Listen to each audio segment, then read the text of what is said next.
Masa Khulafaur Rasyidin 632 sampai 651 Masehi adalah periode pasca Nabi Muhammad SAW, di mana 4 khalifah Abu Bakar, Umar, Utsman, dan Ali memimpin ekspansi wilayah Islam yang mensolidasikan pemerintahan dengan membentuk administrasi baru serta menghadapi dinamika internal seperti pemberontakan dan perang saudara. Periode ini penting karena meletakkan dasar negara Islam dan memperluas pengaruhnya ke Presiden Afrika Utara. Meskipun berakhir dan yang selanjutnya, ekspansi pada masa Khulafaur Rasyidin 632 sampai 691 Masehi bukan 3291 Masehi adalah ekspansi militer dan perluasan wilayah kekuasaan Islam ke luar Jazirah Arab, meliputi Palestina, Suriah, Mesir, Persia, Iran, dan Afrika Utara.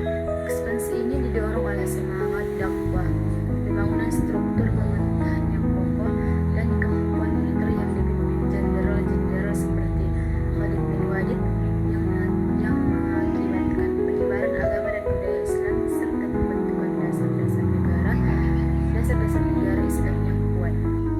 Dan yang selanjutnya adalah konsolidasi pemerintahan. Pertama itu pembentukan sistem administrasi. Para khalifah membangun sistem administrasi yang inovatif untuk mengelola wilayah yang semakin luas. Yang kedua yaitu penegakan hukum. Mereka menetapkan hukum yang adil dan memastikan kesejahteraan umat Islam. Dan yang ketiga, pemusataan kekuasaan. Pembentukan satu negara Islam yang berpusat di Madinah memperkuat otoritas pusat. Dan yang keempat yaitu pengembangan sistem pemerintahan. Sistem pemerintahan yang diciptakan menjadi dasar bagi para pemimpin selanjutnya dan diterapkan hingga abad ke-20. Dan yang kelima adalah mempertahankan kesatuan. Para khalifah menumpas pemberontakan internal yang muncul setelah wafatnya Nabi Muhammad dan menyatukan umat Islam di Jazirah Arab. Dan yang keenam yang terakhir yaitu kepemimpinan musyawarah.